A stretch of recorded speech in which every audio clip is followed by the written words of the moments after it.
Merci beaucoup, honorable président.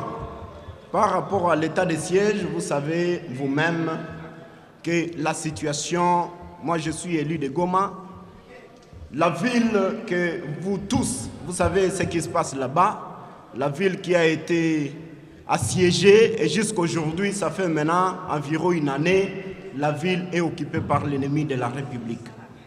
Et l'état de siège qui ne sait plus contrôler même quelques parties restantes au Nord Kivu.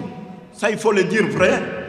Je suis originaire du territoire de Lubero où il n'y avait pas la situation des ADF Nalou. Mais aujourd'hui, les ADF sont entrés dans le territoire de Lubero et sont en train de massacrer aisément la population du territoire de Lubero.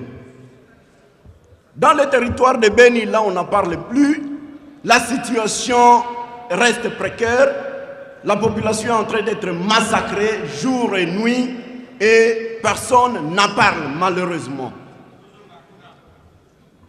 Parlant de la situation, même dans la ville de Beni et dans la ville de Butembo, nous avons des informations que les cambrioleurs sont en train de cambrioler jour et nuit, même les maisons dans des villes jadis contrôlées par notre propre force, par nos services de sécurité.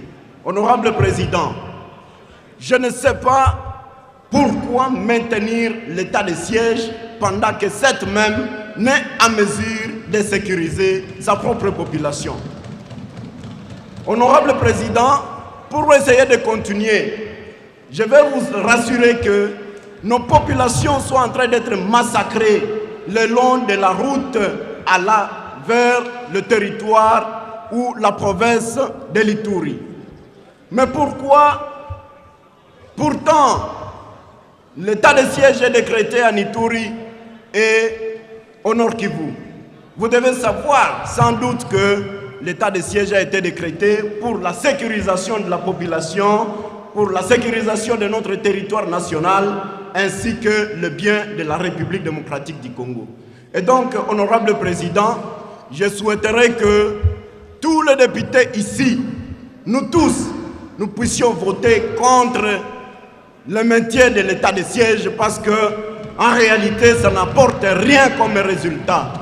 Et le ministre ici présent, comme l'a dit l'honorable Mukweso, c'est vrai, il est innocent parce qu'en réalité, le ministre qui devrait répondre aux questions qui devraient être posées ici, ce n'est pas lui. Il n'est pas vraiment dans le secteur. Et si longtemps, on sera en train de nous amener des ministres qui ne peuvent pas répondre aux questions des députés, c'est aussi insulter notre prestigieuse chambre. Parce que, en réalité, nous devons avoir des réponses aux questions que nous avons ici. Parce qu'il faudrait bien que je pose la première question. La première question, j'allais demander quel est le résultat que vous avez pour nous ramener ici à l'Assemblée nationale, que voilà le résultat que nous avons en rapport avec l'état de siège est celle-ci. Monsieur le ministre, avez-vous une réponse à cette question? Je crois non. Vous êtes innocent comme l'a dit notre honorable. Alors, honorable, j'ai la parole. Et donc, comprenez que je puisse aussi commenter. Si le gouvernement pense que réellement l'état de siège est en train de ramener un bon résultat, je ne cesse de le dire ici haut que l'état de siège devrait directement être décrété au Sud Kivu, en Ituri, et non, au Haut-Ouélé, au Maniema, parce que aussi ce sont des provinces environnant la situation ou environnant les provinces qui sont menacées déjà par le M23 ou alors les ADF Nalou, surtout la situation de sécurité à l'est de la République.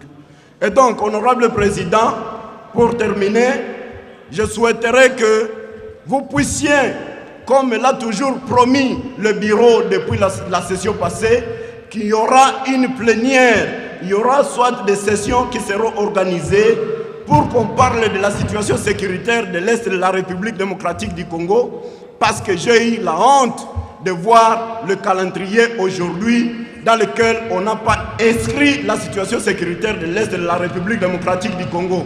Et cela, c'est une honte pour toute la République, d'autant plus que l'Assemblée nationale n'est même pas en mesure de penser à inscrire à l'ordre du jour la situation de la sécurité de la République démocratique du Congo. Je vous remercie, Président. Merci beaucoup, honorable.